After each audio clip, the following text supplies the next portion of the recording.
So, identifying the second power. Who's that second power? Okay. Who is it? Who's that Pokemon, guys? Who's that Pokemon, guys? So, so this is a primary Adam books. This is an image of Satan cast out from heaven. Why don't you take over this one? Because I know you're very passionate about this one. Oh yeah. So there's just so much here that it's like almost like, where do I begin? How do I start chomping on all this meat? Do I start on this corner or this corner? There's a lot to be had here, guys. So just kind of bear with me. Let's kind of go just through some of the text here, if that's all right. So Satan was considered a second power. Okay. Ooh, this is weird. All right. But I think this once we kind of chomp through it, you'll see what's going on here. Okay. It says the adversary exclaims that he was expelled and alienated from his glory, which he had in heaven in the midst of the angels. Notably, in both the Latin and Armenian versions, Satan's former condition is described as a dwelling of light, where he was endowed with glory. In the Latin and the Georgian versions, his demotion is described as a casting out from the face of God. Satan also appears to be associated with the attribute of the divine throne, and he utters the following enigmatic statement: I was alienated from the throne of the cherubim, who, having spread out a shelter, used to enclose me. And so basically this Satan figure becomes this former favorite demoted second power, right? He was enclosed by these cherubim. He was on the throne, right? And he was basically demoted. Yeah, and this idea of their wings enclosing him. This is Ark of the Covenant type language, right? Yeah. Where if you look at the Ark of the Covenant, you've got the cherubim and their wings are stretched out towards each other, and the idea is that the Ark of the Covenant is a throne of God, right? And so the angels are covering that throne of God in the Ark, right? And so the idea is that Satan is an image of that, right? So yeah, and there's multiple ways to look at this, but we have Satan saying, I'm going to lift my throne above your throne type language. So he had a throne of some kind, right? Because he says, I'm going to put my throne above yours. So if we understand like Heiser and others like this divine council worldview, you have thrones there. And he may have been this sort of high throne figure, and he may have been the second power, and he's saying, well, let me notch up here now. Right. I want to be the first power. Okay. I want to be the source. Yeah. Love this image right here. This is really important. I think this image really depicts what we're going to be talking about next. So you have on the left, we're going to call this Michael, the archangel. On the right, we're going to call this Satan.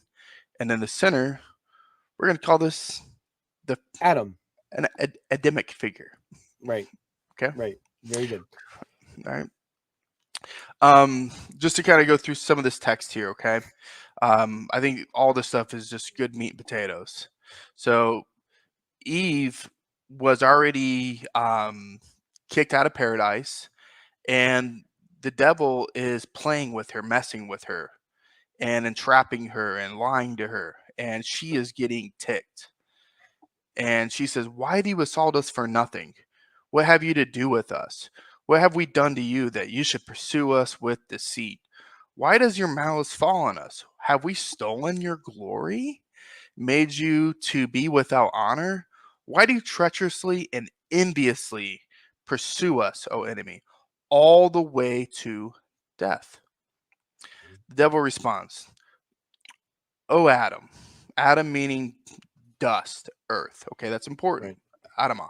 So what this is important. This idea, the way that the devil refers to man as Adam, dust. All my enmity and envy and sorrow concern you, since because of you, I am expelled and deprived of my glory, which I had in the heavens, in the midst of the angels. Remember, he was enclosed with the angels. He had his throne. And because of you, I was cast out onto earth. Adam asks what he has done to the devil, and he responds, Adam, what are you telling me? It is because of you that I have been thrown out of there. When you were created, I was cast out from the presence of God and was sent out from the fellowship of the angels.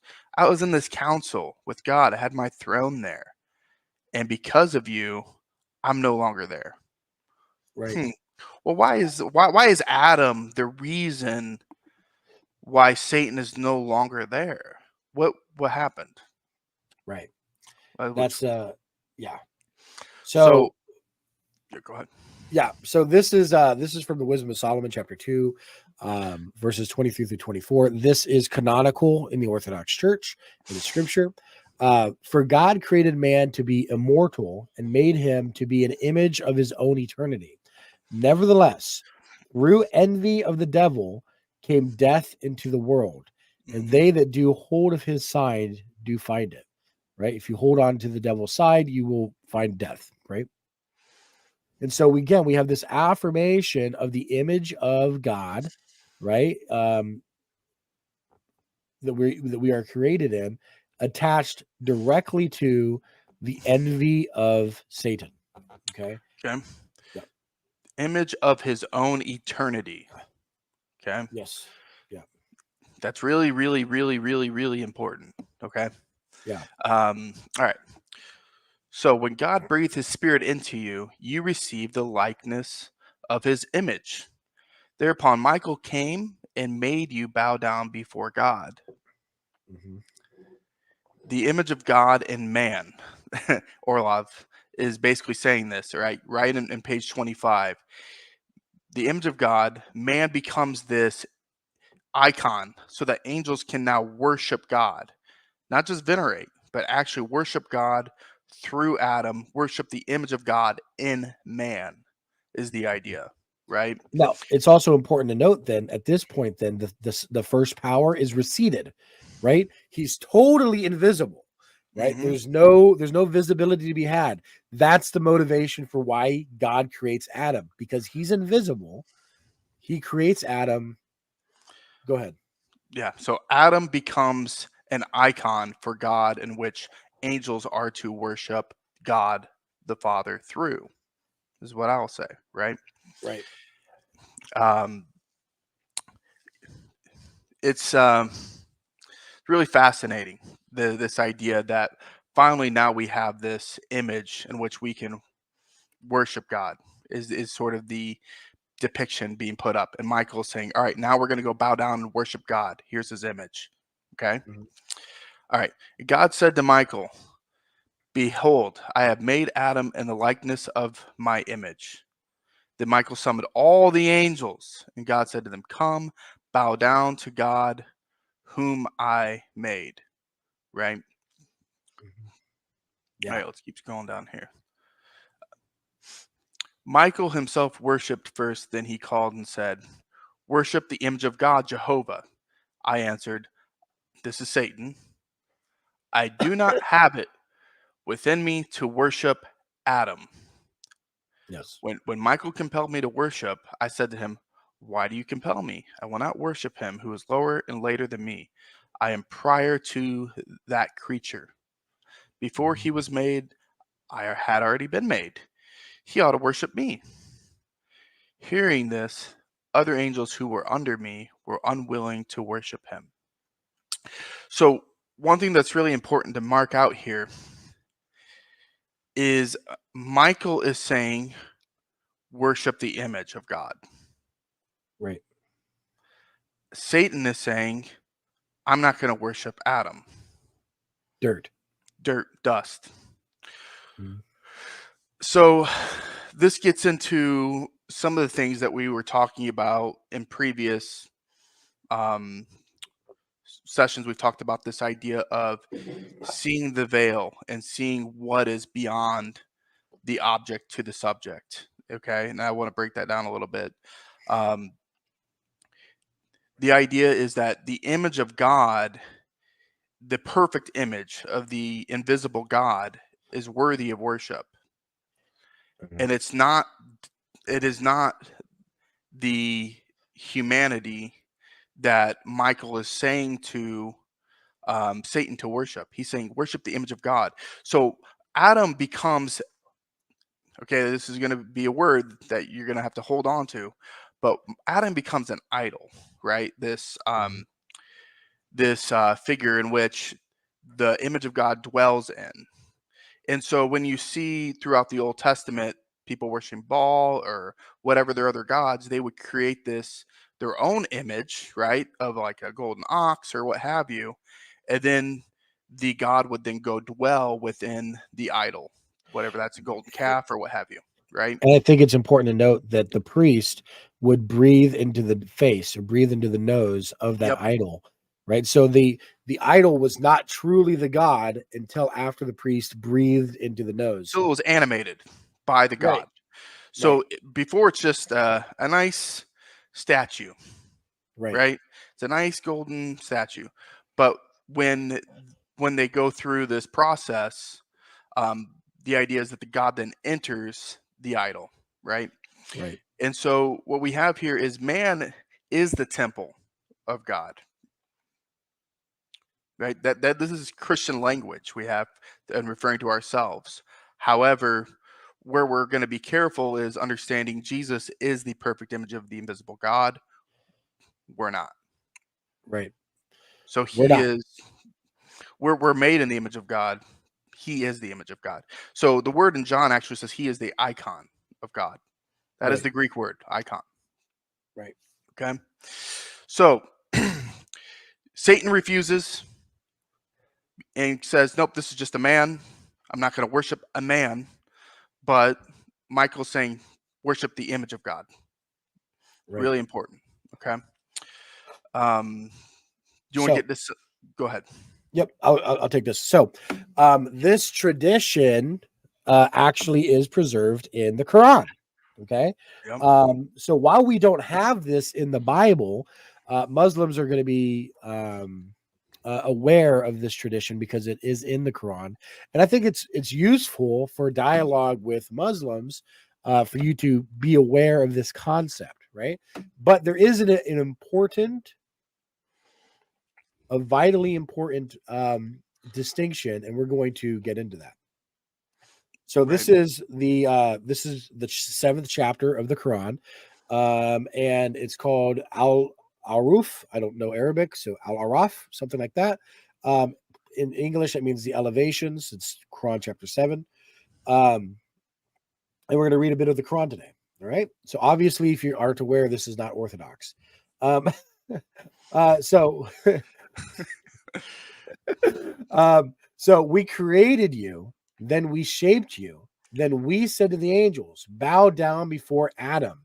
So they bowed down, except for Satan. He was not of those who bowed down. He said, what prevented you from bowing down when I have commanded you?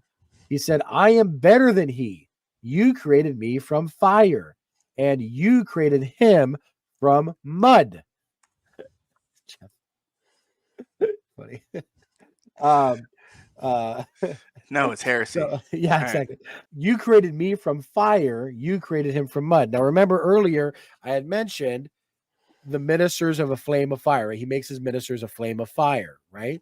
The association of angels with fire, even in um, the burning bush, right?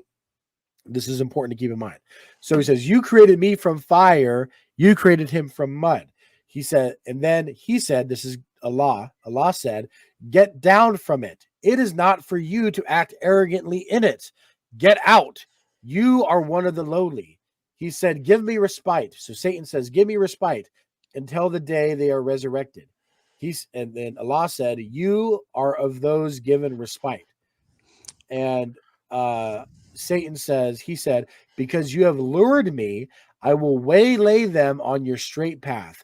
Then I will come at them from before them and from behind them and from their right and from their left, and you will not find most of them appreciative. And Allah said, get out of it, despised and vanquished. Whoever among them follows you, I will fill up hell with you all. Okay, so there's a couple of things, right? What is this it? right? Yeah. Go ahead and talk about the it part, and I'll What get is this? into some of the other stuff. Yeah. Right. Yeah. So what is this it? Right. He says, get down from it.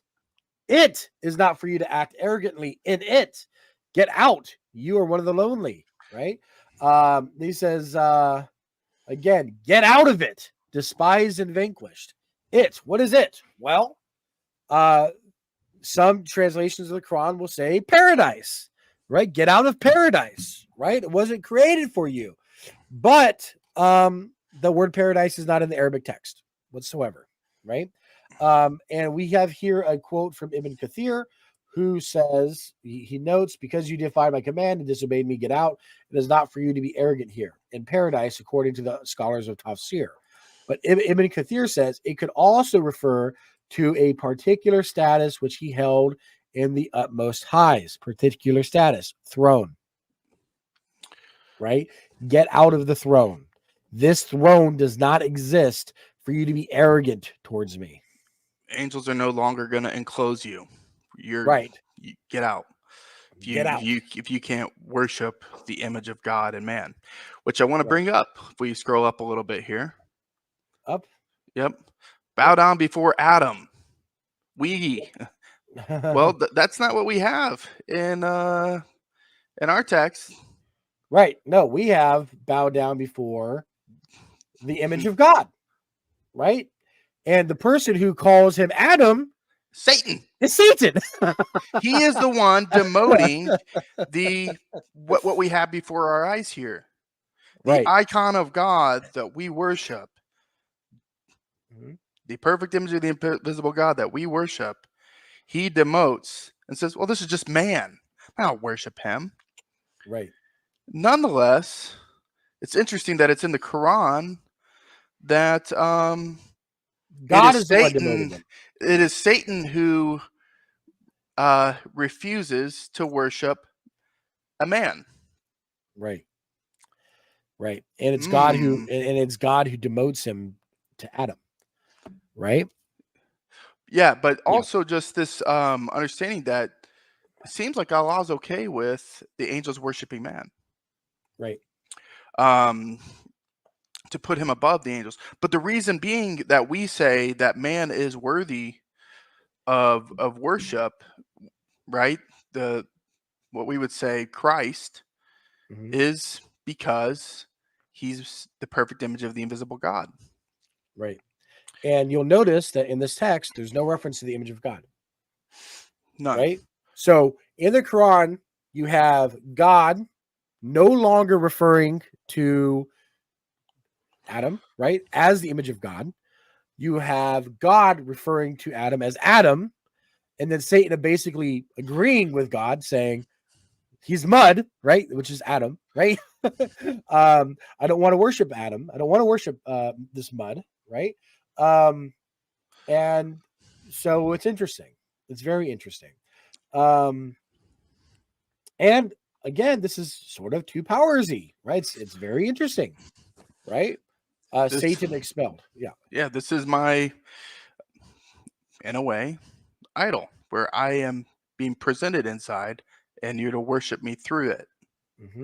And, Muslims are not very happy with the fact that we worship Jesus, right? Why? Because he's just a man. So, maybe you're agreeing with Satan. You're agreeing with the devil. You're basically saying, right? I'm not going to worship Jesus because he's just a man. He's mud. He's a man. He's a prophet. Maybe he's born of a virgin, but he's mud. If you are saying that you cannot worship Jesus because he's man, you are agreeing with the devil. Right? That's what's happening. So, right. Exactly, Jeff. There's more. Jeff. There's more. We ain't done. Right. Yeah. We'll keep going. No, there's more poofs to be had here.